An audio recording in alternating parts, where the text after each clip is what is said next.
Aqui da Câmara do Espaço está começando mais um episódio de Sapcast. Eu sou o Sérgio Mates e todos nós somos parentes em algum grau de ancestralidade. E aqui quem fala é o Reinaldo, agora nessa quarentena diretamente de Arapongas, um polo moveleiro do Paraná, e evoluiu, ritmo agressivo 150 fluiu, levando levadas que você nunca ouviu. Eu sou o Rio. Cara, eu sempre esperava essa de você, né, cara? Obrigado. Essa foi demais. Quer que eu continue? Vai, Brisa, não vai? Não, Porque não, Kevin chega, Cris, tá bom. os outros fazem mexer, seja no liso, no PPG, pode começar a descer, maravilha. Parei. Oi, gente, aqui é a Sara Santos, diretamente de Bom Jesus. Bom, eu estive pensando em alguma coisa para dar início ao cast, então eu tirei um pequeno fragmento do livro Uma Breve História da Humanidade, em que ele fala assim: parecemos mais irresponsáveis do que nunca, deuses por mérito próprio, contando com as leis da física, não prestamos conta a ninguém. E aí o autor questiona: existe algo mais perigoso do que deuses insatisfeitos e irresponsáveis que não sabem o que querem? Yuval Harari. Caramba, a gente foi subjugado, hein? Não. Tudo bem. Eu não tava competindo. Não tava competindo.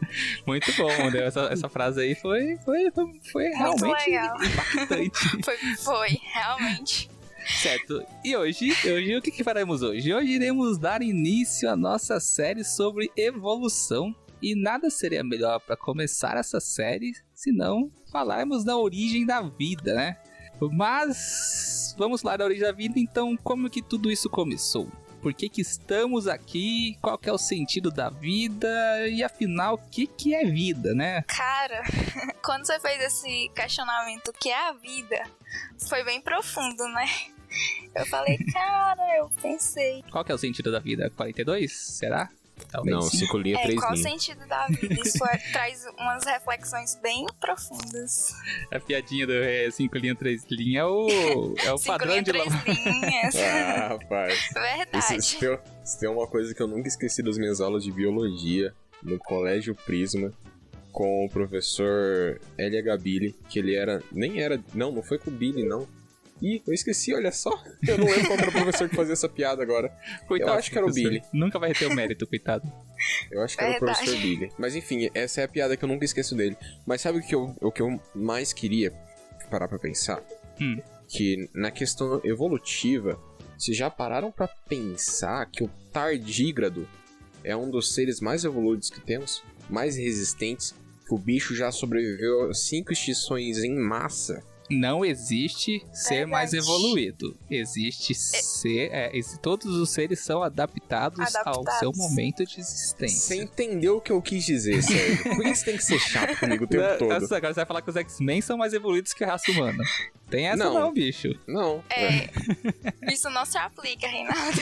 É igual eu querer falar que uma pessoa que tem heterocromia é mais evoluída. É só uma mutação. É uma puta mutação legal, aliás, né, cara? É verdade. Já que eu levantei aqui a pauta da heterocromia, eu gostaria de falar que a única pessoa que a gente pode falar que teve uma heterocromia forçada é o senhor David Bowie. Por quê? Né? Vocês não sabiam? Não. O David Bowie, se eu não me engano, não sei se foi, eu acho que foi na adolescência dele. Eu não pesquisei, então faz muito tempo que eu conheço essa história, então eu posso estar falando alguma coisa errada. Teve um transplante de olho. Não. Ele se envolveu numa briga, se eu não me engano, acho que defendendo um amigo dele, e ele tomou um soco no olho. Por conta desse soco, a pupila dele ficou dilatada. Então, a pupila do olho direito dele, se eu não me engano, ela ficava dilatada o tempo todo. Nossa. Então dava a impressão que ele tinha heterocromia, ele não tinha heterocromia no caso, só que uma pupila dele ficava sempre mais dilatada do que a outra.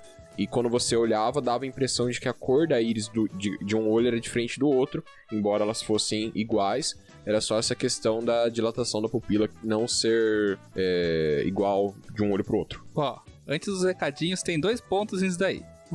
É que, nesse caso, como acontece... Eu não lembro qual foi o nome do cientista que cortava o rabo de ratinho pra ver se passava a característica hereditária, que esse cara foi malvado. Mas isso daí não seria uma característica genética, seria adquirida por mutilação, sei lá, enfim. É o que eu falei, heterocromia forçada. E também... mais legal que heterocromia, que é só estético, é tetacromia, que é as mulheres que têm um cone a mais de captação de luz nos seus olhos, né? E elas enxergam um espectro de cores muito maior. Isso acontece com mulheres porque fica no cromossomo X, e é bem legal. Só pra corrigir, se não me engano, é o olho esquerdo dele, tá? Eu tô vendo uma foto aqui agora. Cara, que relevante. Eu acho que é no esquerdo.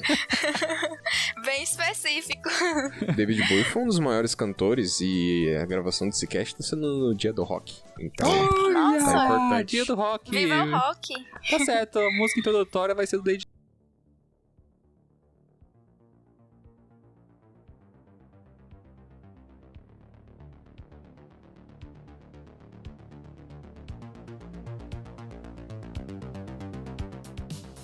Bem-vindos à zona de recadinhos, galera. E aí, chegamos aqui então, né, para fazer os nossos recadinhos. Alô, dona de casa. Que barulho é esse? Então, galera, Alô, freguesia, Eita. o carro do... Então, vamos começar os recadinhos. Alô, dona Oxi. de casa, alô, freguesia, o carro do sorteio está passando na sua casa. Eu estou aqui isolado em uma caverna, em uma ilha deserta, porém... Fala pra ele, Sérgio. É isso aí, Reinaldo. É isso aí, galera. Vai rolar um sorteio na página. E que sorteio que é esse? Vai rolar o sorteio do livro do Darwin Sem Frescura, do Pirula e do Reinaldo José Lopes. Esse livro é fantástico, mano. É muito bom, muito bom. Esse livro aborda diferentes temas da evolução, desde o surgimento de espécies, o que são espécies, por que elas nascem, por que elas são extintas, o que são mutações, por que são alergias, por que você tem alergia, por exemplo, entendeu? Desde tudo isso, cara, ele vai abordar muitos temas, muitos comportamentos, não só humanos, mas de todas as espécies. É muito legal, muito legal. Enfim, como você faz para ganhar esse livro? E é muito facinho. Vai ter duas regrinhas básicas, cara. A primeira é você compartilhar o post da promoção do Instagram nos stories em aberto.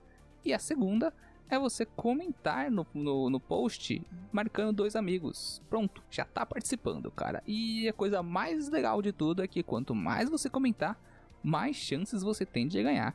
E lembrando que não vale marcar a mesma pessoa várias vezes e também não vale marcar perfis de pessoas famosas e lojas. Se isso acontecer, sinto muito, galera, a gente tem que ser justo com todos. Se você fazer 10 comentários e em um você fizer isso, mesmo que não seja o comentário sorteado, você vai ser desclassificado, porque daí não é justo com todos, então tem que marcar pessoas reais e palpáveis.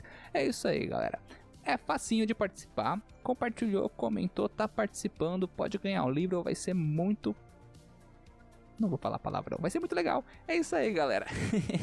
E também, só pra concluir os recadinhos, aquele negocinho de sempre, né? Não se esqueça de seguir a gente nas nossas redes sociais com @sapciência no Facebook e no Instagram e @sap_ciência no Twitter. Por quê? Para quê? Por onde? Pra você estar sempre atento nos nossos posts, que a gente posta muita coisa legal, e também no lançamento dos nossos casts e dos nossos news, que são um programinha paralelo do cast que a gente lê notícia bem legal e discute. Você vai gostar também. Por fim, mas não menos importante, temos nossa campanha de apoiadores, e se você considerar e puder nos apoiar, vai ser muito bacana. No nosso site do www.sapciencia.com.br você vai encontrar lá o link direcionador para o apoia-se/sapciência, né? apoia.se/sapciência. Daí você consegue estar nos apoiando a partir de R$3, não é nenhum café, não é nenhum passe de ônibus por mês, e isso já vai fazer uma diferença astronômica pra gente. Vai ajudar a gente a evoluir, entendeu? Evoluir. Série evolução. Tá bom, foi péssimo. Então chega de eu falar bobagem aqui, já falei um pouquinho de tudo um pouco. Então vamos ao que interessa.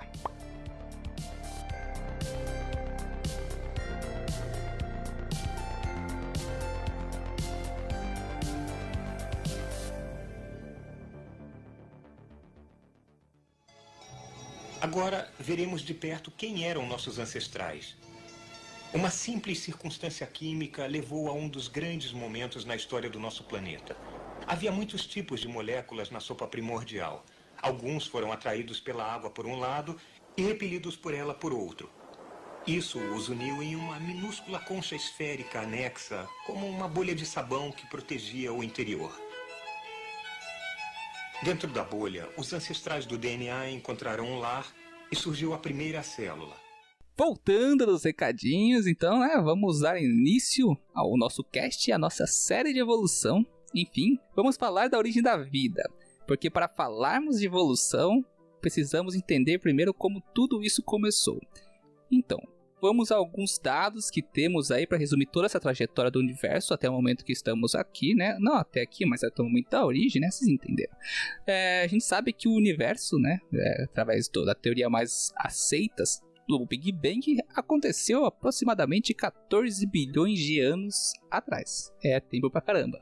A nossa estrela foi se condensando aí de poeira e gases, na sua grande maioria hidrogênio, que nosso Sol, nossa estrela, é uma estrela de hidrogênio e que funde em hélio, né? Isso aconteceu há aproximadamente 4,6 bilhões de anos. Em seguida, veio os planetas. Os planetas começaram a se condensar também, mais ou menos ao mesmo tempo, enquanto um fenômeno acontecia, eles também aconteciam, mas veio um pouquinho depois. Tínhamos o monte de matéria suspensa em volta dessa estrela, como grãos de poeira, pedaços de rocha, até rochas com centenas de quilômetros de diâmetro, uma coisa muito louca. E tudo isso não rolava de forma calma assim, era uma coisa muito caótica e que estava rodando em volta do nosso Sol ali, rocha para todo lado. Isso foi se aglomerando, se condensando e por fim os planetas foram se formando e a Terra se formou aí aproximadamente 4,5 bilhões de anos atrás. Ou seja, ela foi se formando assim logo depois do Sol. E enfim, agora vamos chegar à parte que interessa, né? Que seria um momento em que a vida apareceu. Mas nesse momento aqui ainda não havia vida, porque a Terra era um pedaço de rocha derretida e inabitável. E ao decorrer de mais ou menos aí 1 bilhão de anos, ela sendo atingida por inúmeros cometas e asteroides, trazendo água e outros elementos ali para ela, além de um evento gigantesco que deu origem à nossa Lua, que a gente não vai acabar abordando nesse cast.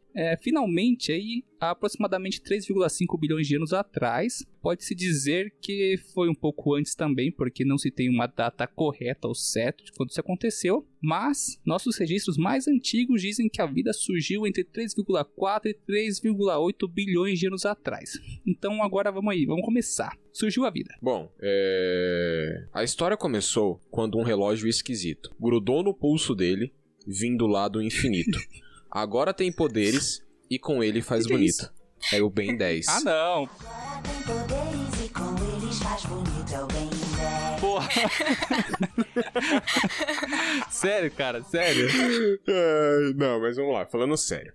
Pegando do lado do comecinho, a gente não tem uma exatidão com relação à origem da vida, como ela surgiu, de onde ela veio. Temos várias hipóteses que são levantadas para tentar explicar isso. Todas elas muito bem respaldadas cientificamente, com base teórica muito bem solidificada.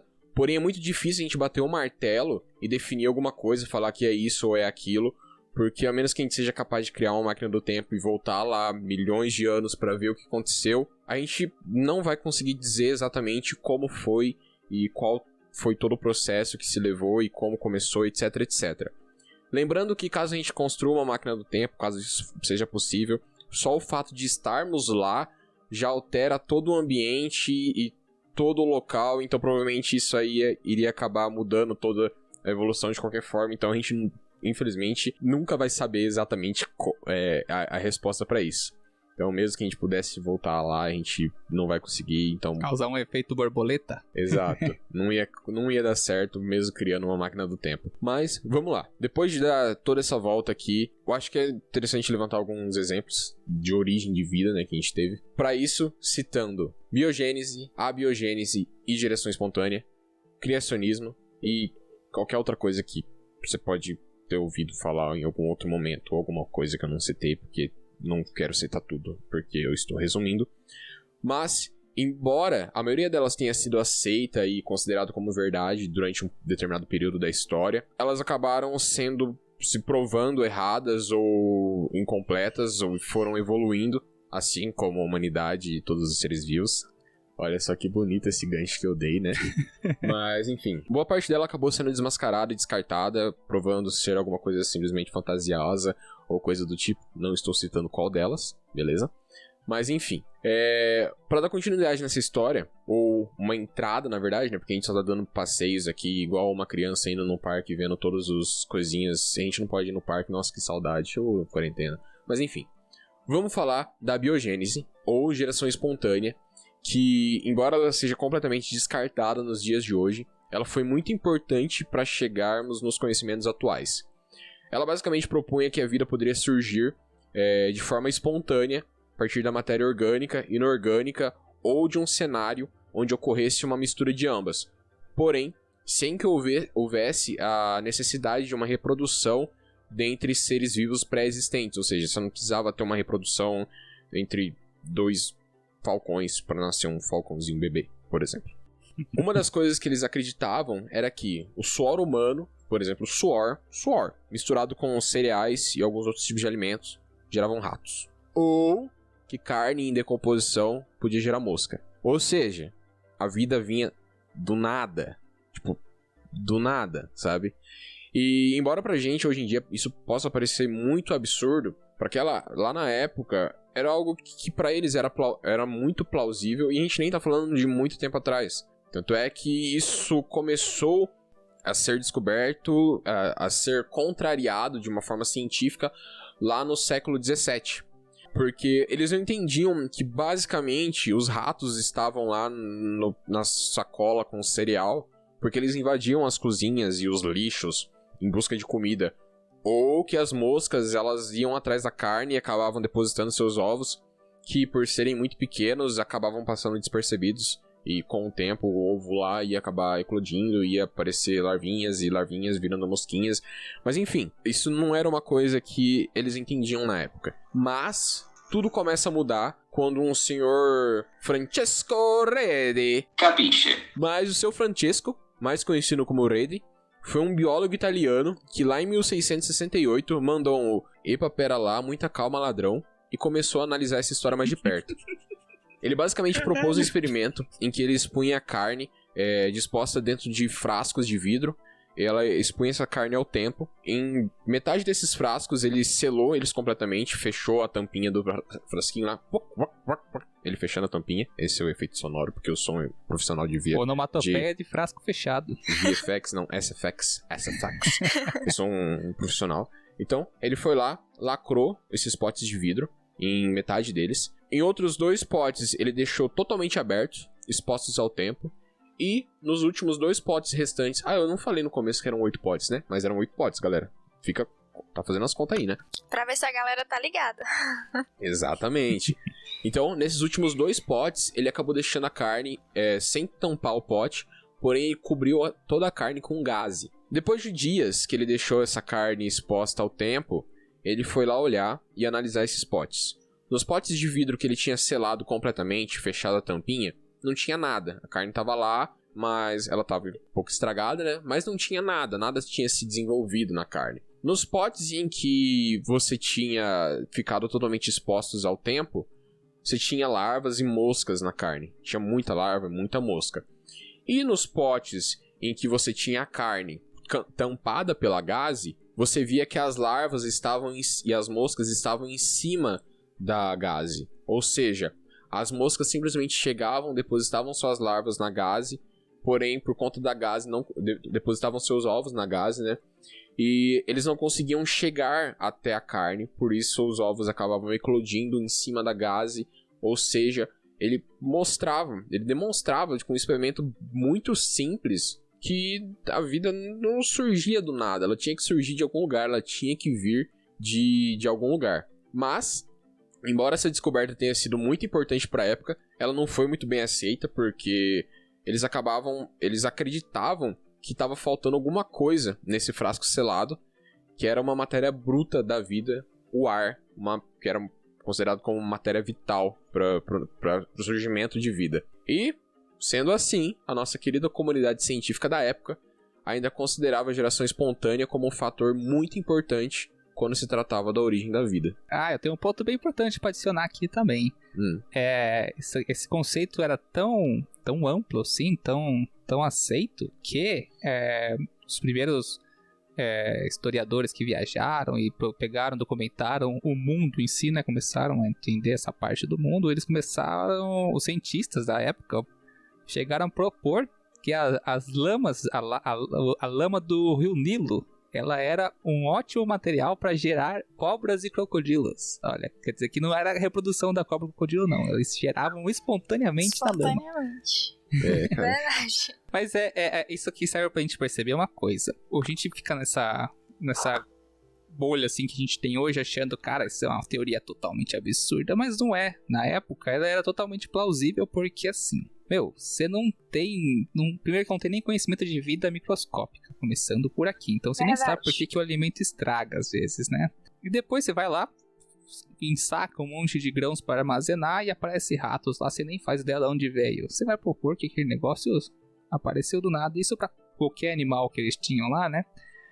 Mas isso serviu para quê? Esse experimento de Rand foi muito bom pra gente começar a sair da bolha ali, começar a sair da caixinha ali, né? Abrir o espectro, mesmo sendo, como todo cientista com uma nova descoberta, e às vezes que vai contra o pensamento da época, ele foi recusado, rejeitado por um bom tempo, até que se prove ao contrário. E tem muita gente hoje que tem esse pensamento de complexo de Galileu, é isso? Que tá errado, né? Mas tem pessoas na história que estavam corretas no momento que estavam falando sobre certos assuntos. Isso é bom e ruim, né? Isso foi bom no passado, porque temos as coisas que temos hoje, mas é muito ruim nos dias de hoje, porque as pessoas usam isso como escudo pra falar qualquer bosta. Exatamente. Verdade. Pseudociência moderna. Pois é, mas só fazer um ponto, se eu não me engano, eu acabei esquecendo de comentar, mas a geração espontânea, ela é antigo a ponto de Grécia antiga. Então, tipo, é muito antigo essa teoria. Isso com Platão, não foi? Acho que foi Aristóteles, bem. Eu não lembro exatamente quem foi. Aristóteles, se eu não me engano, Aristóteles defendia essa ideia de que a vida surgia do inanimado. Então, é tanto que essa teoria, como você bem falou, ela durou muito tempo pra ser refutada. Sim.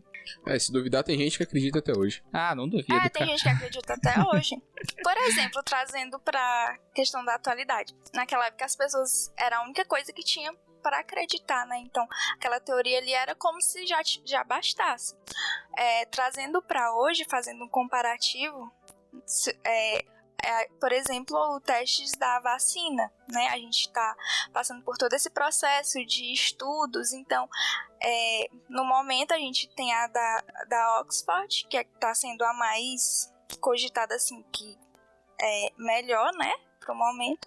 Então, a gente acredita que essa seja a nossa solução, assim como aquelas pessoas na época, né? São comparativos. Apesar de terem muitos estudos, né, ao longo dos 200 anos, seguindo Salhead, na área da biogênese, em 1886 surge um cara muito importante, né, um biólogo francês naturalista, chamado de Louis Pasteur. Então, é importante que vocês guardem esse sobrenome, porque a gente vai fazer algumas exemplificações. Então, ele refutou, né, a teoria da biogênese na escala macroscópica e também na escala microscópica. Então, como que ele provou isso? Ele fez um experimento, né, que ficou conhecido como o pescoço de cisne, que era basicamente um balão de vidro, onde ia ficar um meio nutritivo, seja ele qual for, seguido de um caminho longo e curvo que permitia a troca gasosa do meio, ao mesmo tempo que minimizava consideravelmente a entrada de micro-organismos. Então, ele ferveu esse meio durante muito tempo, eliminando toda a forma de vida, né, microscópica ou não. E assim mesmo com a matéria bruta da vida, o ar, ele tendo acesso à matéria orgânica, não ocorria vida. Então, o balão de cisne de Pasteur era tão eficiente que alguns mantiveram o meio sem micro-organismos por até um ano. Obviamente que tiveram aqueles que não aceitaram o experimento, né, e diziam que ao ferver o meio, Pasteur estava eliminando a fonte da matéria da vida, né, a força vital, que eles assim chamavam. Então, para provar que estava certo, ele simplesmente quebrou a ponta do balão e expôs o meio ao ar direto, contendo esses micro-organismos. E em pouco tempo, né, já estava começando a surgir a vida. O Pasteur metendo louco dos caras, falando assim, aí tá errado, mano, não tá não, se liga aqui, ó, pau. E é basicamente isso. Mas também a gente tem que lembrar de uma coisinha, né, que a biogênese não é completamente errada quando a gente propõe a origem da vida microscópica, principalmente quando a gente está falando da Terra primitiva e do início, no começo da vida, porque, assim, toda essa introdução aí sobre geração espontânea ela é muito boa para que a gente possa entender que a ciência nem sempre está certa e que conforme estudos, experimentos e fatos vão sendo descobertos, nossos conceitos acabam mudando, hipóteses caem, teorias são adaptadas e experimentos são desenvolvidos. E esses experimentos são muito importantes, porque eu estava esperando, né, até esse momento do Pasteur, para ver se os ouvintes sacaram que o Pasteur tem tudo a ver com muita coisa que a gente tem no nosso dia a dia, assim, na nossa casa, com muita coisa que a gente come, por exemplo. O Pasteur dá o nome à pasteurização, que é baseada no seu experimento, né, que deu a origem no que hoje é um dos métodos mais eficientes de armazenar, né, alimento. Isso por longos períodos, o que possibilitou que a sociedade em geral daquela época e até hoje pudesse agora produzir o alimento que antes perecível, né, como leite, sucos, vegetais em conserva e derivados, enfim, e agora eles podiam produzir para armazenar. Esses produtos agora têm uma vida longa uma vida muito maior. Por exemplo, milho enlatado. Cara, na lata vai durar uma eternidade. Sardinha enlatada vai durar uma eternidade. Leite. Eternidade nem tanto. Leite. Que é o leite longa-vida famosinho que a gente conhece, que ele é pasteurizado em alta temperatura muito rápido, depois eles abaixam a temperatura dele, matando toda a vida que tem ali, quase toda, e possibilitando que você tenha seu leitinho em casa com Nescauzinho todos os dias. Paga nós, Nescau. O que é diferente do leite fermentado, que tem lactobacilos vivos? Kajei Shiroshi? É verdade, o leite fermentado é muito bom, galerinha. Tomem pra vocês ficarem saudáveis e com os ossos fortes. É verdade. Quer dizer, às vezes não. Mas ele também foi considerado o pai da microbiologia, não é? Mais Pasteur uma contribuição. foi um dos pais da microbiologia. Ele fez enormes contribuições para a área, né? E tudo começou com essa curiosidade dele. E também teve um lance financeiro que eu não quis botar na história aqui, mas o desenvolvimento de Pasteur surgiu porque eu não me lembro qual foi, mas foi na Inglaterra, se não me engano. Que alguém ofereceu um prêmio em dinheiro para quem provasse que a biogênese não existia. E daí Pasteur foi lá e falou, tô precisando de grana, vou fazer esse trem aqui. Fez e conseguiu, aliás. Então, vamos investir, vamos fazer prêmios em dinheiro para os nossos cientistas produzirem mais. A gente quer ser incentivado. Incentive seus cientistas. Mas enfim, né? Até esse momento a gente fala que a biogênese não poderia ter acontecido, não de forma assim mundana, como a gente pode ver na teoria da geração espontânea, mas a gente tem que lembrar que em algum momento o primeiro ser vivo ele vai ter que aparecer de alguma forma. Ou seja, ela em partes, historicamente, ela precisou acontecer, ela é verdade. E nesse ponto a gente tem duas teorias muito importantes, que na verdade essas duas teorias são muito parecidas, elas se complementam, né? E o que muda é apenas a sua origem, onde aconteceu essas evoluções químicas, digamos assim. São elas a teoria da sopa primordial e a teoria da sopa cósmica. Tá, mas antes da gente começar a falar da sopa de letrinhas primordial e cósmica, a gente tem que relembrar. O pior, cara, que é de letrinha mesmo. Por que você acha que eu fiz essa piada? Você acha que é do nada assim? Meu amigo. Mas a gente tem que relembrar das principais moléculas que compõem os seres vivos, sendo elas os açúcares, carboidratos, né? Os lipídios, as proteínas e os ácidos nucleicos. Tendo que todas essas moléculas podem assumir diferentes formas, pois existem de forma monomérica e polimérica. Só para fazer um adendo, o que é monomérico e polimérico? Uma unidade monomérica são unidades que se repetem em uma estrutura química que formam cadeias maiores através dessas repetições, os polímeros. Um exemplo disso aí são os aminoácidos. O aminoácido é um monômero que, quando em uma determinada cadeia de vários aminoácidos, forma a proteína, que é polimérica. Um outro exemplo disso é a glicose, que também é um monômero, que, quando em uma cadeia de várias glicoses, formam amidos ou a celulose, por exemplo. E isso, é claro, vai muito, muito adiante em diversos outros tipos de moléculas e, assim, boa parte da matéria orgânica é formada. Mas aí a mais importante delas, sem dúvida, entre todas elas, vai ser, né, são os ácidos nucleicos. Os ácidos nucleicos, quando organizados em polímeros, eles vão dar origem a duas moléculas muito especiais e acho que essenciais para qualquer coisa viva que a gente conhece, que é o DNA e o RNA. E é aí que toda essa magia acontece, né? Toda a informação de quem somos, de quem fomos e de toda a história da vida que a gente tem até hoje, da filogenia e como a gente sabe o quão parecidos somos, né? Está tudo no DNA. Por exemplo, 98,4% do nosso DNA é compartilhado com os chimpanzés, o que vai fazer deles os nossos parentes vivos mais próximos. Claro que os Neandertais eram mais, mas a gente fez o favorzinho de matar. Aliás, vai lá, volta lá, escuta o episódio de Neandertal, que tá super legal. E também, né, voltando para esse raciocínio, 85% do nosso DNA é compartilhado com camundongos, o que mostra pra gente, por exemplo, que a gente é muito próximo quando estamos falando de classe, a classe dos mamíferos. Então, a gente não é tão próximo quanto os chimpanzés, que são mamíferos também, mas como eles são mamíferos, a gente compartilha uma grande parte do nosso DNA também. E para ficar mais louco as coisas, a gente compartilha 40% do nosso DNA com repolho. Sim, a gente é parente em certo grau de um repolho, você é primo do seu repolho, quando você come repolho, isso é... Você está comendo seu... É tipo um incesto. Primo. Canibalismo? Pode ser chamado de canibalismo em certo grau? Por isso que tem uma galera que fede bastante, né? Cara, mas isso aqui é bem legal porque a gente pode perceber que tudo, cara, vai ter um grau de compartilhamento do genoma.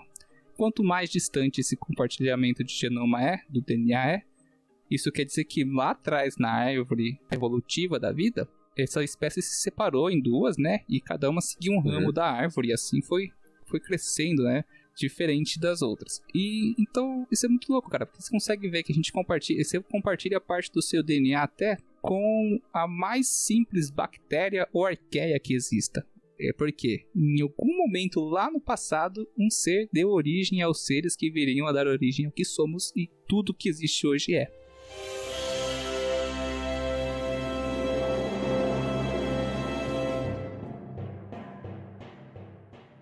Essa questão dos 98% aproximado de compartilhamento de DNA com chimpanzés, tem uma frase uma frase não, é um monólogo do Neil deGrasse Tyson, falando sobre imagina uma raça 2% acima. Sim. Tipo, com 2% a mais de diferenciação de DNA, sabe? Como que eu poderia dizer? Daí ele levanta a relação, por exemplo, da gente com as formigas, da irrelevância, por exemplo. Vou parafrasear a frase, mais ou menos, é tipo assim, ele fala que nós somos separados dos chimpanzés em menos de 2% do DNA.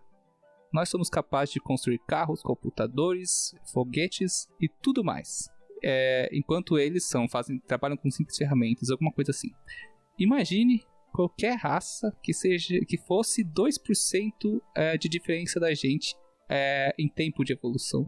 Olha a diferença que isso acontece, que se 2% pra gente que vive em cidades e explora o espaço, com símios que vivem em paus e pedras, né? Olha a diferença, cara. Essa analogia que ele propõe. Imagina 2% a mais de evolução. Como seria uma coisa louca. Imagina só.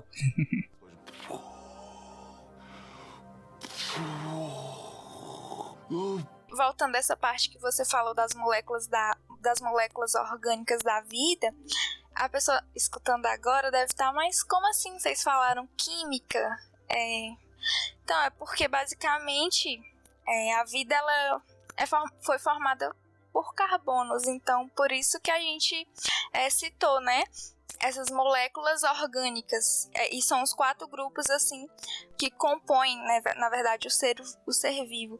Então a vida na Terra primitiva foi formada basicamente por carbonos, então não tinha oxigênio, né? Uma coisinha muito legal que você contou aí é o carbono, e é muito legal falar do carbono, porque o carbono ele faz isso porque ele é o único átomo não é o único átomo que faz ligações, mas ele é o único que faz ligações e se desfaz com certa facilidade, digamos assim. 4 ligações. Exatamente. Então, essas 4 ligações que ele faz, ele gera uma infinidade de possibilidades. E essa é a magia do rolê, cara.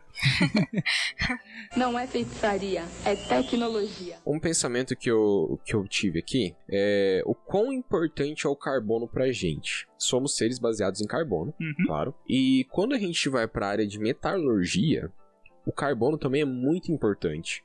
Porque a partir dos ácidos carbono, por exemplo, ou de materiais com ligas de carbono, com mais ou menos carbono, que você consegue chegar a maiores rigidezes de metais, ou maior maleabilidade, maior ductibilidade, maior resistência mecânica, resistência à temperatura e tudo mais. Quando os robôs tomarem conta, o carbono vai ser muito importante para eles também. Então, tipo assim, depois que a gente viver numa sociedade lá que só vai ter robô, o carbono vai continuar sendo muito importante. Você vê a importância do carbono. A magia do carbono é essa, cara. Ele é tão versátil em tudo que ele tá, que ele consegue promover características muito bacanas, cara. Você pega o carvão e o diamante, 2 coisas totalmente diferentes que basicamente é a mesma coisa. Nossa, eu vi um meme, deixa eu falar, eu vi um meme hoje, que o cara pega, tipo, o carvão, tipo assim, o carbono, é normal. Aí quando ele tá zipado, que ele tá compactado, ele é o diamante. Eu postei lá, acho que ano retrasado isso, não sabe ciência. Nossa, desculpa aí, eu postei.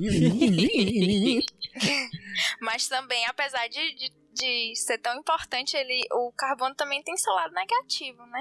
É um grande vilão, né, pro aquecimento global. É a famosa faca de 2 legumes. E olha a faca novamente com carbono na faca. Olha aí, morre herói ou vivo o suficiente pra se tornar vilão. Herói, né? Herói e vilão ao mesmo tempo. Mas, falando a verdade, aquecimento global é um aquecimento global. Vamos falar assim, o efeito estufa não é algo ruim. Ruim é o aquecimento global causado pelos homens, causado pela raça humana. Antropofeito. Porque assim, se não fosse o efeito estufa, não haveria nem vida. Olha Marte. Marte não tem efeito estufa, não retém calor na atmosfera, não existe água líquida, não existe reações químicas lá de forma acelerada, por isso que não tem vida. Então o efeito estufa não é mal, gente. Quem é mal é o homem, você. Verdade. Somos nós. É você que tá escutando, sinta-se culpado. Reflita sobre suas ações.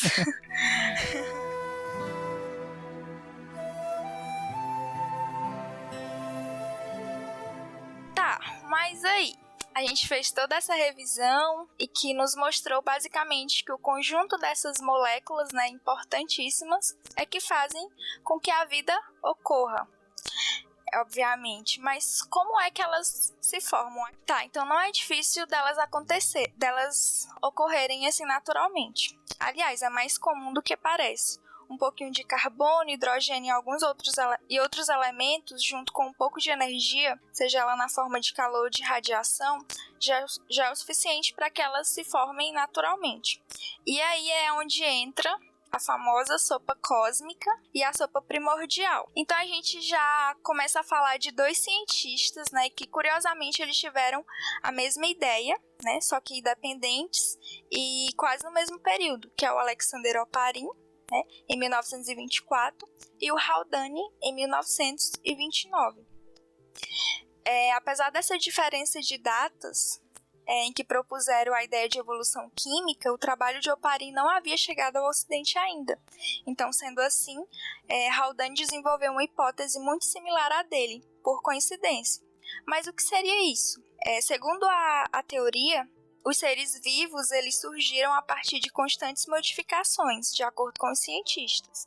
As moléculas inorgânicas começaram a se unir, formando moléculas mais complexas, né, as orgânicas, que são as proteínas, os lipídios, os carboidratos e os nucleotídeos. Elas começaram a se organizar aleatoriamente e boom, temos a formação da vida em uma forma mais simples. Mas, assim, eu queria comentar que esses cientistas, para chegarem a esse resultado, eles tiveram que estudar bastante. E vários testes, vários eventos, vamos dizer assim, eles tiveram que elaborar, né, para se chegar a esse resultado. A concepção de evolução química era uma coisa quase que nova. Era nova, né? Os dois foram os primeiros a propor essa evolução química. E é muito louco a gente parar pra pensar que o inorgânico se tornar orgânico. Só esse passo, apesar de ser maluco, ele se demonstra um simples, assim, é uma coisa muito louca. E a gente pode dividir, né? Entrando nessa parte de evolução química. E para chegar em evolução propriamente dita, a gente pode dividir em 3 momentos diferentes, né? Essa que o Parry e Haldane propuseram, e que você falou agora, que seria a síntese pré-biótica, que seria a fase em que as reações químicas inorgânicas vão dar origem às moléculas orgânicas, à base de carbono, né? Hidretos de carbono, digamos assim. E depois a gente tem a fase da agregação molecular, que seria o segundo momento, e que foi o momento em que a Terra esfriou, e daí ela vai possibilitar que essas moléculas orgânicas agora pudessem se agregar e formar estruturas mais complexas. Como foi dito anteriormente pela Sarah, por forma de aleatoriedade, né? Porque a gente também tem o princípio da entropia, ou seja, não foi uma coisa que esfriou e eles se organizaram bonitinho. Não, eles se organizaram de qualquer jeito e foi formando. Algumas não serviam para nada, outras tinham alguma certa capacidade de fazer algumas reações químicas, bioquímicas básicas, outras formaram estruturas um pouco maiores, menores, alguns pedaços de RNA soltos, algumas protoproteínas soltas ali, lipídios soltos, enfim. Esfriou, você tem uma sopa cheia de coisa, o que acontece? Elas vão se aglomerar e vai surgir nesse momento, tá? A teoria, eu trouxe nesse cast a teoria do coacervado, né? Que seria esse ser mais simplório de todos. Existem outras teorias que eu até quero propor no próximo cast, porque vai envolver metabolismo. Mas enfim. Verdade. Tem outras duas, mas eu gosto da coacervado porque, como foi a primeira que eu aprendi, é uma das mais simples. É muito importante que adicionar ela, porque ela ocorreu em algum momento, mesmo contando com as outras duas teorias que eu quero abordar depois. Mas o coacervado seria o que, basicamente? Uma pequena bolha de gordura, ou seja, você vai ter lipídios suspensos lá, eles vão formar uma bolinha, separando o meio externo do meio interno. E por essa sopa estar cheia de compostos orgânicos, dentro dessa bolha você vai ter diversos tipos de moléculas lá. Proteínas, açúcares, lipídios, ácidos nucleicos, tudo numa mistureba só. E por acerto e erro também, lembre-se da entropia. Eu gosto da entropia. Meu quarto é a lei da entropia, que seria da desordem, para quem não conhece, que o universo não é ordenado, ele tende ao caos, né? Na verdade, o quarto do Sérgio, se a biogênese realmente conseguisse produzir seres complexos, o quarto dele seria um zoológico. Cara, aqui meu quarto é um experimento de vida, mas enfim. Pode ser que a vida surja aí, né, gente? Agora tô ficando com medo. Fiquei ouvindo umas coisas abaixo do sofá esses dias, aí eu fiquei, cara, isso daqui... Enfim, o que aconteceu? Em algum momento, uma dessas bolinhas de gordura, contendo um monte de coisa lá dentro, em algum momento ela conseguiu fazer com que pegasse uma moléculazinha de açúcar ali, quebrasse ela e liberasse uma forma de energia. E ao mesmo tempo ela também conseguiu replicar o DNA ali dentro, o RNA ou DNA, né? E se dividir. E daí a gente tem 2 pontos principais, seria o metabolismo primitivo e também a capacidade de se reproduzir. E nesse momento que a gente vai ter, por fim, o terceiro momento. Olha quanto momento no meio de uma frase. A evolução.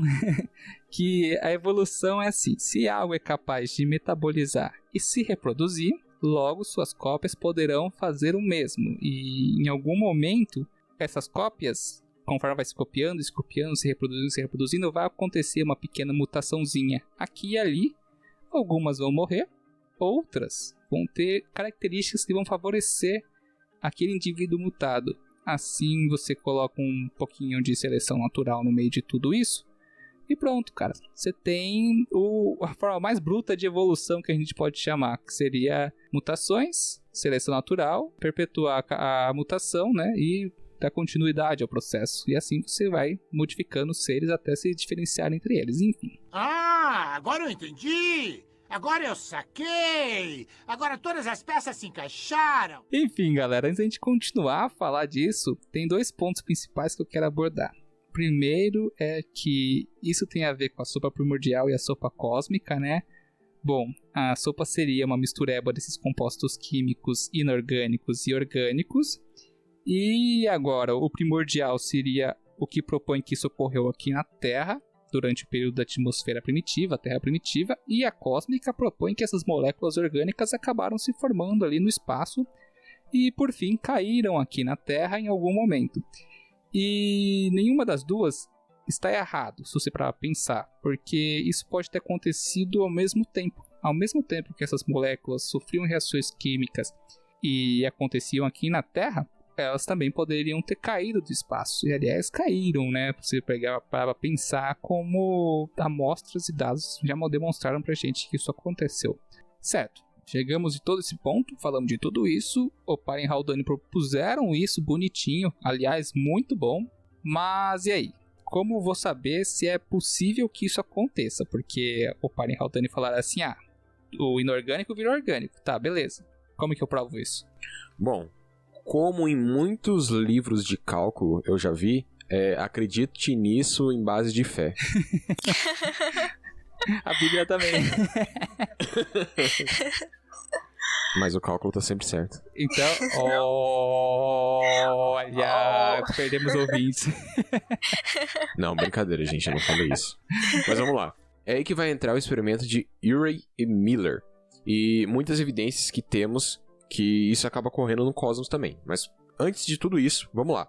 Através da astronomia e astroquímica ou cosmoquímica, porque depende se você é russo ou o resto do mundo, porque russo usa uma cosmo pra tudo e o resto do mundo usa astro. Enfim, basicamente, astroquímica, cosmoquímica, a mesma coisa. Acaba se estudando a composição química de astros.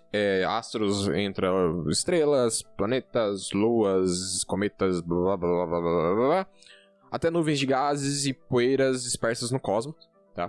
Então, através desses estudos, é possível se detectar que moléculas orgânicas, como aminoácidos, ácidos nucleicos, açúcares, dentre outras várias paradinhas, talvez até o elemento X aí do professor Otônio, são relativamente comuns no universo, estando presentes em nuvens interestelares e cometas.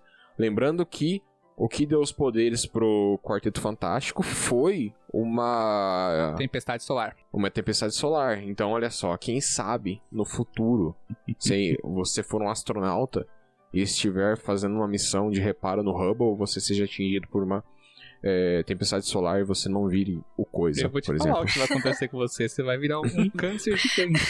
Né? Verdade. E o Hubble já era.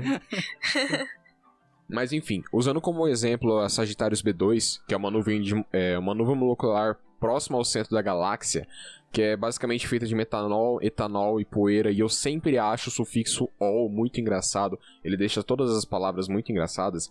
Enfim, essas moléculas, sendo essas moléculas basicamente de álcool, né, compostos importantíssimos para a formação de moléculas orgânicas, sem contar as outras evidências de espectrofotômetros de compostos orgânicos na cauda de cometas e até mesmo em asteroides. Então, a gente pode dizer que essas moléculas não são muito difíceis de se formarem no cosmos. Mas beleza, onde que entra o Urey e o Miller nisso tudo aí? Lá em 1953, eles montaram um experimento que simulava a atmosfera primitiva, a fim de demonstrar como essas moléculas orgânicas poderiam acabar se formando. Basicamente, o experimento consistia em colocar em um sistema fechado, sem oxigênio molecular, porque o oxigênio molecular ele acabou surgindo apenas após a fotossíntese. Então, antes da fotossíntese, você não tinha oxigênio molecular. Então, você coloca em sistema fechado sem oxigênio molecular, hidrogênio, amônia, metano e vapor de água. Nesse sistema fechado, essa mistura acabava passando por vários ciclos de aquecimento e condensação, assim como várias descargas elétricas, simulando os raios que aconteciam direto por conta da atmosfera primitiva, né? Então, após vários ciclos em um determinado tempo, foram obtidas muitas moléculas orgânicas, dentre delas alguns aminoácidos que são importantíssimos para a formação das proteínas. Esse experimento do Urey e Miller, ele já foi replicado muitas e muitas vezes, com diferentes composições, acrescentando ou tirando alguma coisa né? Sempre fazendo essas variaçõezinhas,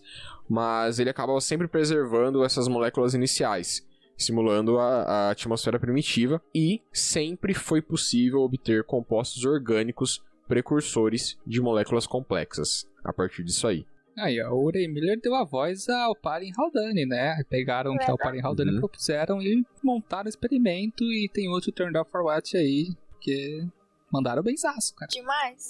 Mandaram benzaço. É tipo levar 100 anos aí pra conseguirem detectar realmente as ondas gravitacionais que o Einstein propôs, por exemplo. Deixa eu ver quanto tempo foi a diferença dos dois, ó. O Urey Miller foi em 1950 e o Paren Haldane foi... Só 30 anos. Ah, foi rapidão até.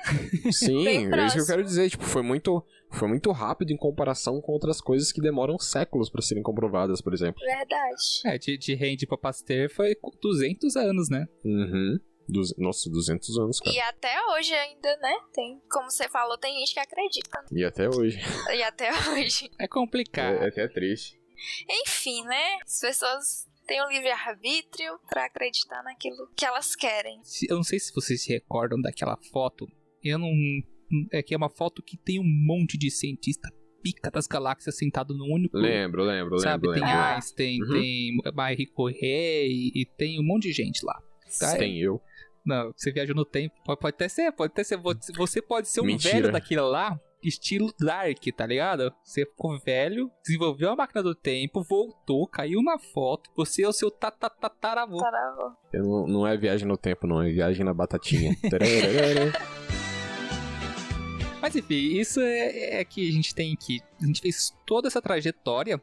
E, pra falar a verdade, nesse momento aqui a gente não chegou na vida ainda. A gente só falou como ela se organizaria. Mas tudo isso aqui é muito importante pra gente falar dos ingredientes da vida, né? E, como vocês citaram também, em vários momentos as coisas eram desacreditadas ou ideias erradas e modificadas. E o problema é que a gente tá vivendo um momento bem complicadão em que o achismo tá muito... A internet, cara, a internet é braba, velho. Você dá a voz pro uma galera aqui que é o pessoal que quer informações fáceis, sabe? E informações fáceis às vezes não são informações corretas. E as pessoas são preguiçosas. Sabe quem mais fez uma viagem muito grande até aqui? Quem? As moléculas. É verdade. É verdade. Uma coisa bem louca que eu tava pensando, a gente não tem nenhum exemplo de formação do coacervado em um laboratório. Porque também, né, gente, vamos ser sinceros, é uma coisa aleatória e é uma coisa que demanda tempo. E não é tempo um mês, um ano. É milhares. Tipo, vários anos. Tem que acontecer. Então é uma coisa que a gente não tem como replicar em laboratório. Talvez em modelos computacionais um dia a gente possa replicar de uma forma bacana. E como eu falei, vai ter duas teorias que a gente vai abordar no próximo cast quando envolver metabolismo e surgimento da vida, porque tem a teoria de evolução metabólica e a evolução de replicação, se eu não me engano. Isso eu vou lembrar certinho, não tô com consulta agora. Mas é isso aí, então agora que a gente tem todos esses ingredientes da vida, mas a gente não tem a vida, né? Afinal, o que é a vida? Chegamos até aqui sem ela. Existem várias definições de vida, umas mais completas e detalhadas, outras mais simples, mas uma coisa é certa: para que algo seja considerado vida, ela precisa obedecer 3 comportamentos básicos. E o primeiro seria ser capaz de metabolizar e regular os seus processos metabólicos, né? Ou seja, produzir energia a partir de algo e usar dessa energia para produzir moléculas estruturais e funcionais. E é aí que vai entrar o segundo comportamento, que a partir dessa energia obtida no metabolismo, né, e produzir as outras moléculas, esse ser precisa ser capaz de se reproduzir. Ou seja, ele vai passar seus genes para frente de forma sexuada ou assexuada, né, e provavelmente foi dessa segunda forma que foi o que ocorreu com os seres primordiais unicelulares. E com esse segundo ponto que a gente puxou, a gente pode puxar o terceiro, que seria se esses seres são capazes de se copiar, né, de se reproduzir, né, eventualmente algum erro pode ocorrer nessa cópia e esse erro pode ser fatal ao novo indivíduo ou talvez possa ser uma pequena vantagem para ele. E aí vai possibilitar que ele possa obter mais energia, ou talvez crescer mais rápido, ou até mesmo ter resistência... Telecinese. Telecinese, fatores externos. Telecinese não vai rolar, daí você quebrou a lei da física, cara. Mas seria uma boa. Esses pequenos errinhos aí... Super força. Isso acontece. Miostitina, quem tem o repressor dela, fica fortão, cara. Pega aqueles Blue Badian lá, enfim. Tem um cara, um jogador, o Adama Traoré. Quem quiser pesquisar, vê o shape desse cara. Procura a raça de boi Blue Badian. Não, bichão. Eu tô falando de humano, não tô falando de boi. Todos somos parentes em algum grau de ancestralidade, rei. Não fale assim do seu primo. Verdade. Sabe o que é engraçado? Você falou não parecendo seu primo. A gente tem um primo que mata esses outros primos, então. E põe na chapa. E faz disso o dinheiro ganha-pão dele. A gente falou isso lá no começo, isso é canibalismo, enfim.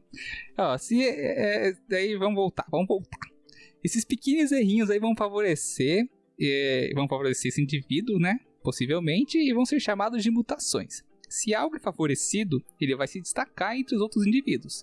Assim, ele vai passar os seus genes para frente com maior eficiência, digamos assim. E quando uma sequência dessas mutações se acumulam de tal forma que possa diferenciar esse indivíduo de seus ancestrais, a gente vai chamar isso de especiação.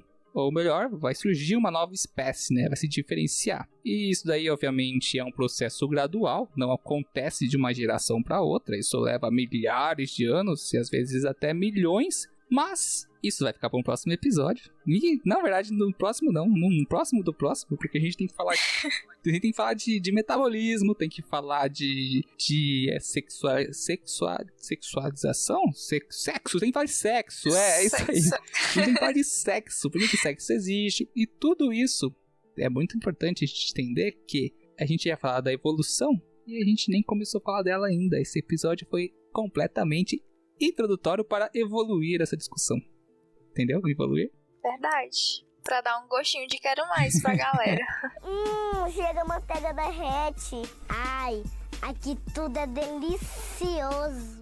Eu só quero levantar um ponto aqui que é muito interessante. E eu não tenho certeza sobre isso, mas eu acho que eu sou a primeira pessoa da história a notar essa correlação. Então, caso eu seja, realmente, eu gostaria de estar aqui anotado. Porque vai virar moda isso no cast agora.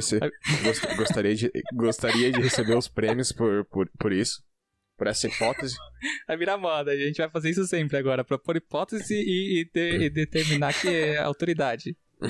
Exatamente. Você tá ligado que, de certa forma, a Mary Shelley com o Frankenstein tava certa. Que você pode dar vida a alguma coisa a partir de raios. Errada ela não tava. Mas certa... Então... Não, ela não tava certa, mas ela não tava errada também.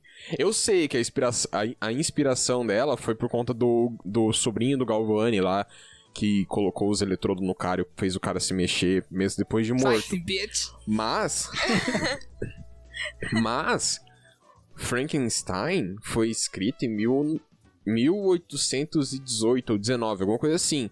E o experimento do Urey e Miller foi em 1953. Ela tava 130 anos aí adiantada. Tava levantando defunto há 130 anos antes.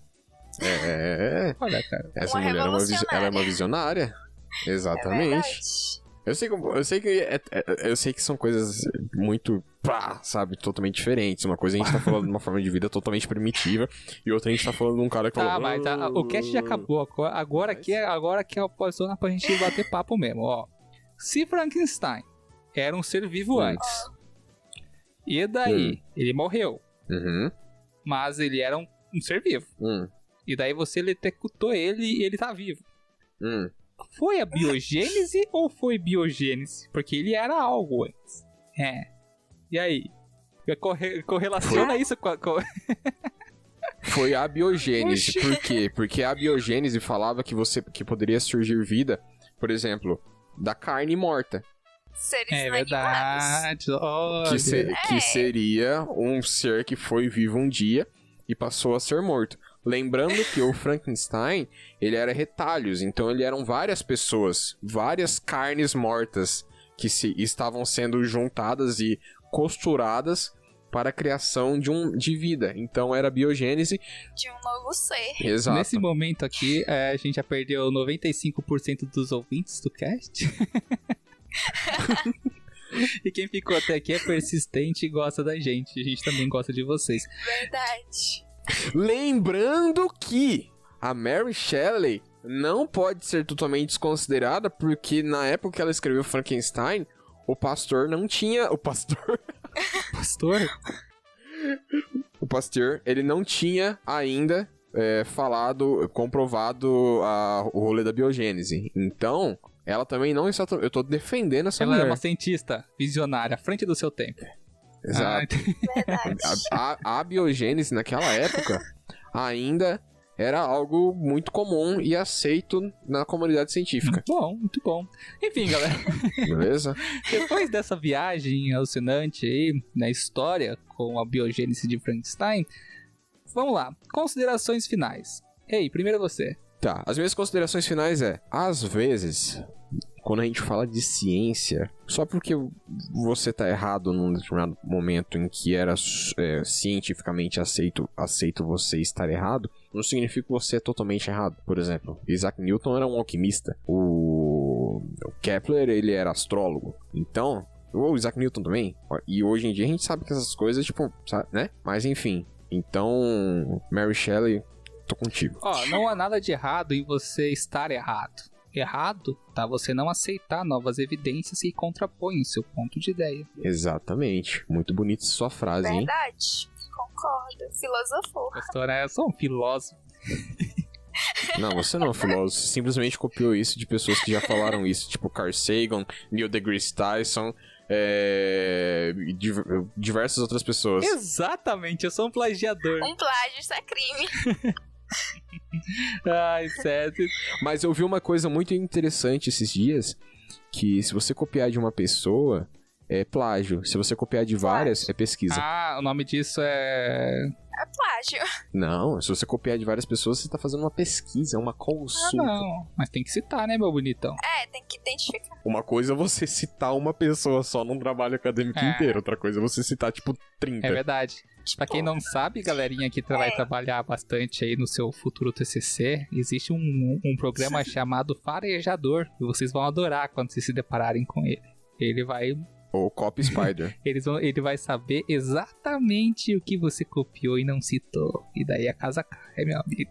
Casa cai. Enfim.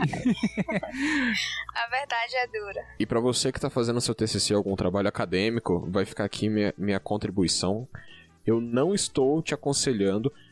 Pediram aqui pra eu falar que você não deve usar o Sci-Hub pra deixar todo o trabalho acadêmico grátis. É verdade, Sci-Hub é muito importante. Se não fosse Sci-Hub... Não pode usar. Não é pra você usar isso. Eu não estou recomendando que você use o Sci-Hub. Eu falei que pode, eu falei que ele é muito importante. É diferente. Mas o Sapiência não está recomendando que você use o Sci-Hub. Se você usar o Sci-Hub por sua conta e risco, você não pode colocar na nossa conta. Estou falando, não use. Sara, considerações finais. Eu concordo com tudo que vocês falaram. E eu gostaria de agradecer mais uma vez pela oportunidade de estar aqui nesse cast. Espero que possam vir mais casts. É isso aí, galera. Relaxa que ainda vai ter uma série inteira de evolução pra você participar. Então ainda tem bastante casts aí.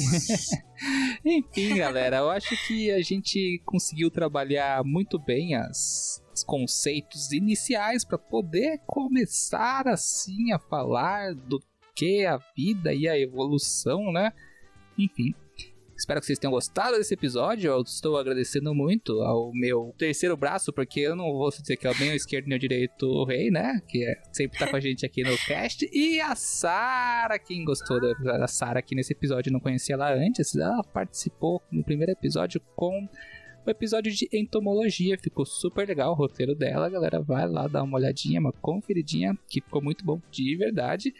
Enfim, galera, acho que podemos encerrar por hoje, né? Podemos. E lembrem, a Sara não fez o jabá dela, mas sigam ela lá no @DNA Biológico, lá no Instagram. Sara, manda aí. Verdade, gente, a minha página. Tá, vocês me encontram... Eu sempre esqueço. Vocês me encontram lá no DNA Biológico, tem muita coisa assim sobre biologia. Vocês podem estar pesquisando, indicando pra galera também, compartilhando esse podcast e também os outros podcasts também. A Sarah mete altos quiz lá nos stories do DNA Biológico, é bem legalzinho, eu fico lá só respondendo. Às vezes eu acerto, às vezes eu erro. Verdade. Mas é super legal, galera. Então, pessoal, muito obrigado a todos e espero que vocês tenham gostado. Esperem por mais episódios. E, aliás, se a gente esqueceu de alguma coisa ou falou alguma coisa errada, não se esqueça de lembrar a gente e avisar a gente através das redes sociais, Facebook, Instagram, né? Não esqueça essa paciência. Também vocês podem estar indicando conteúdos, né? Pra gente trazer aqui pro cast, alguma coisa legal que vocês acham sobre biologia ou qualquer outra coisa que dê pra falar. Sim, isso é muito bom. Se vocês querem falar de algum assunto específico da área da biologia, avisa aí que a gente chama a Sarah também pra começar a bater um papo legal aqui. Então, galera, eu acho que é tudo isso aí. Então, até a próxima, né? Tchau! É hora de dar tchau. Tchau, tchau. Tchau, tchau.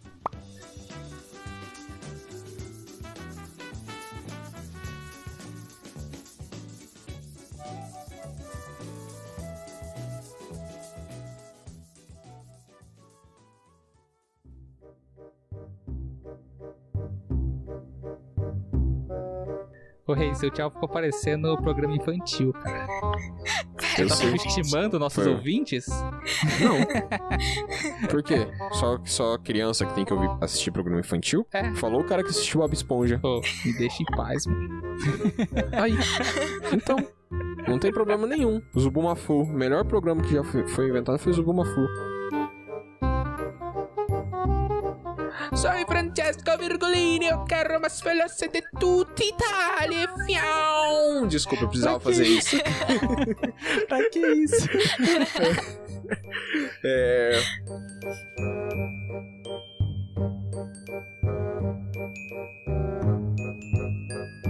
Peraí, gente, só um segundo. Eu acabei de travar minhas costas aqui, eu caí no chão já consegui levantar de volta pra cadeira. Só deixa eu respirar um pouquinho. Nossa. O problema de trabalhar sentado o dia inteiro. Eu fui levantar, sem uma cadeira ideal pra isso. Eu fui levantar aqui, deu uma fisgada nas costas, eu fui real pro chão. Cara, velho, eu fiquei assim lá em casa, no último mês que eu tava em casa lá, mano, deu uma travada nas costas, bicho. Tinha uns 15 dias sem conseguir puxar o ar fundo, tá ligado? Costela saiu do lugar, bicho do céu. Meu Deus. Sarah, você vai ver quando a idade bater, você vai ver. A costa vai pro saco. Já estão se entregando antes do tempo. Mas enfim, vamos voltar aqui.